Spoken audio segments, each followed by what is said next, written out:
Hello everyone, this is Migrating 𝐂𝐨𝐽𝐿 and today we are discussing how we can migrate critical traffic at scale and without any downtime. So this is specifically part 2. In part 1 we covered around the requirements and what are the different approaches we can take to migrate the critical traffic, and the main requirement was we don't want to hamper the customer experience, so there should be no downtime in the new system. So essentially we are migrating system A to system B. So the traffic was coming to system A, and now the traffic will be coming to system B. So how you can actually do it? So there were different approaches to this idea of migration, and we discussed that in part 1. So if you haven't watched the part 1, I will highly recommend that you go through that before watching this video. In this specific video we will be further exploring on the ways to further smoothen the process and further we have a strong confidence building in the process, so that we are 100% sure that the migration is a smooth and the customer experience is not hampered or impacted in any way. Before we move forward, consider subscribing to the channel YouTube MsDeep Singh. I keep on making videos around system design and cloud. We will learn a lot of things around distributed systems and related technologies, so consider subscribing. Moving forward, so I believe you have already watched the part 1 as I recommended earlier. Now let's discuss around the controlled migration approaches. And what we mean by controlled is we don't want to roll out the 100% traffic to system B directly. Like let's say that 100% traffic was coming to system A. We don't want to just have the switch handed over to B system, right? We want to have a kind of a controlled launch, so that if there are any issues in system B, then we can resolve them. And then basically the main requirement was we don't want to hamper the customer experience, and that's why we are doing this exercise. So there are certain ways in which you can do this controlled migration. First one is sticky canaries. Okay, so if you're not already aware of the concept about canary deployments, canary deployment means that you split the traffic into two systems basically, right?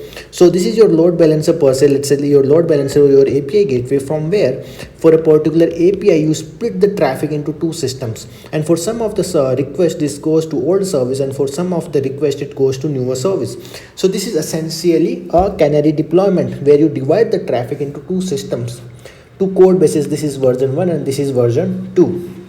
Okay, so this is essentially canary deployment. Now in case of canary deployment, we are specifically focused on the versions of these two services, but there is a possibility that these services interact further with other systems as well. So there are in this request flow itself, there might be some service in between. Here there are multiple services, and then later on there are some other services as well, right?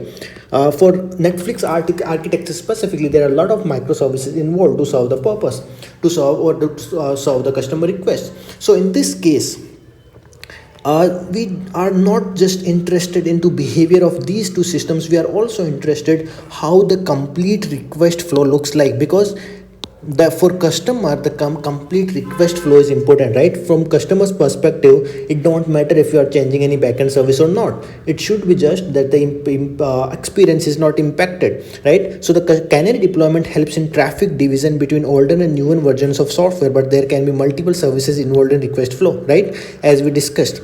So what you do in canary sticky canary deployment specifically, so this is your, let's say, canary routing framework, in which you have a device pool.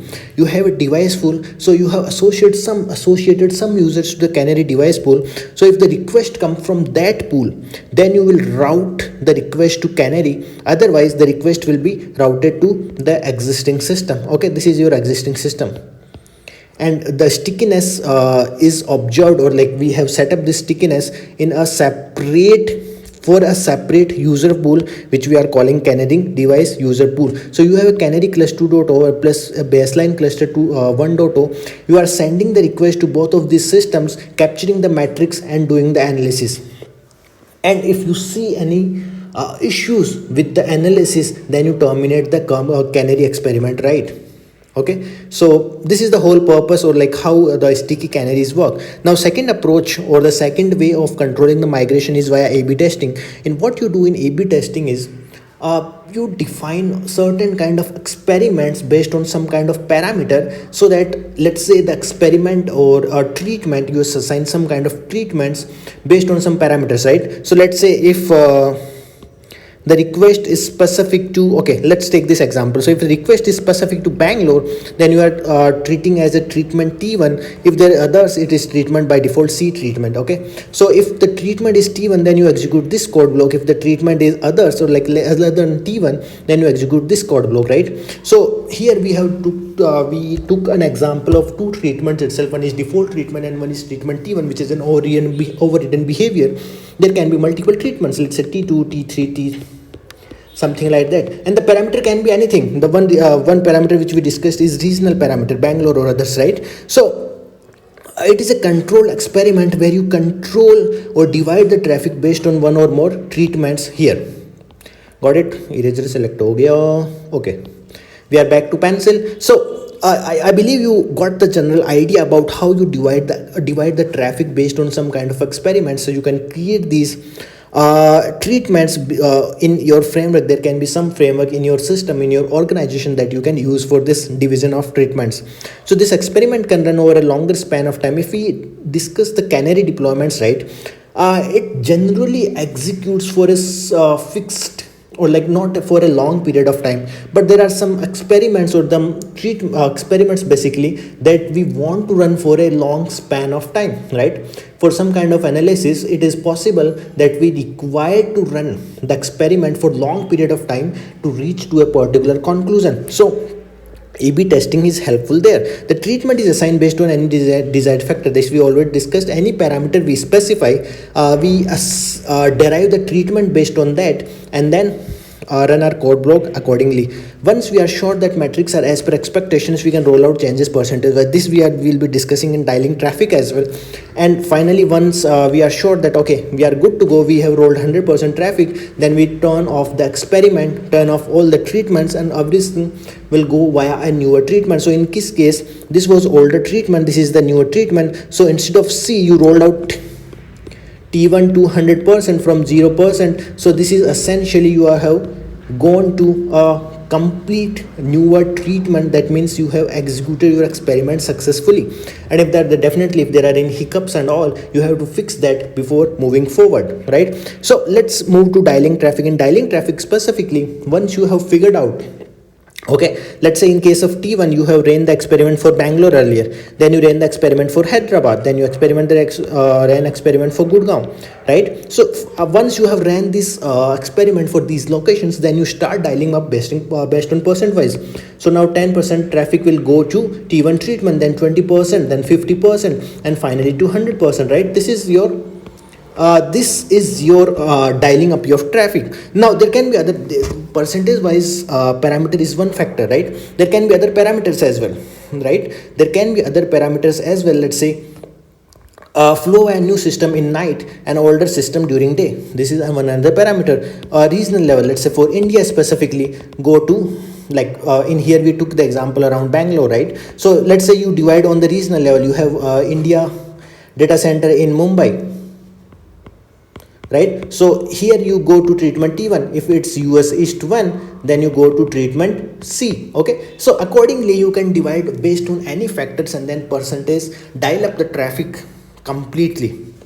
Now in our previous video part 1, we discussed around we mostly focused around the stateless systems where we were not maintaining any kind of data stores. We spend a very little time around what if we have persistent stores. So further expanding on the idea of part 1, this is required for stateful systems, right?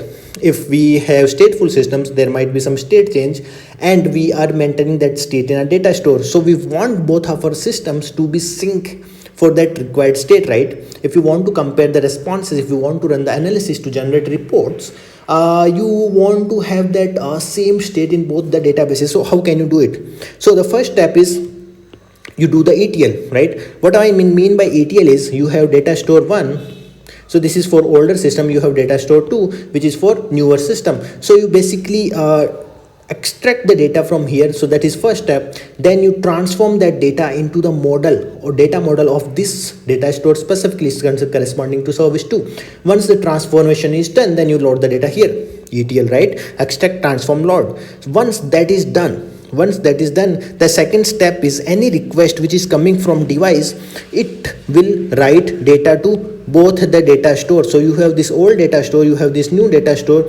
You will write the data to both the data stores. Also, you will read the data from both the data stores, so that once the writing is done, once you are reading the data, you will validate if you are getting the same data from both the data stores. So this service is validating, comparing the responses, whatever data was saved on both of these databases, if they are same and we are getting the same. And finally, the data store is cold storage, right? We focused around the idea of using Apache Iceberg in our previous video. So this is data is dumped to cold storage. So if there is we are periodically dumping this data. If there are any gaps in both of these data, then it can be filled in via using ETL from the by extracting the data from cold storage. Okay, so once we are sure dual writes reads are once we are sure that we are once we are 100% sure that the data is correct from both of these sources, then we dial down the remove this dual writes, and the service will only write to new data store, and then it will read from new data store as well.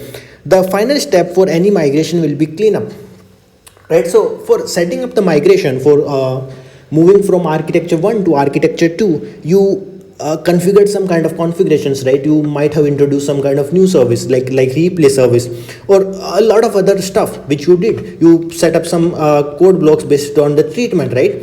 So you want to remove all that, so that, and it should be done as soon as your experiment completes. Once it is done, it makes sure that all your system runs via the new architecture. So any configurations you have set up, any components which you added for testing, so that should be removed, and everything should go via the new code flow.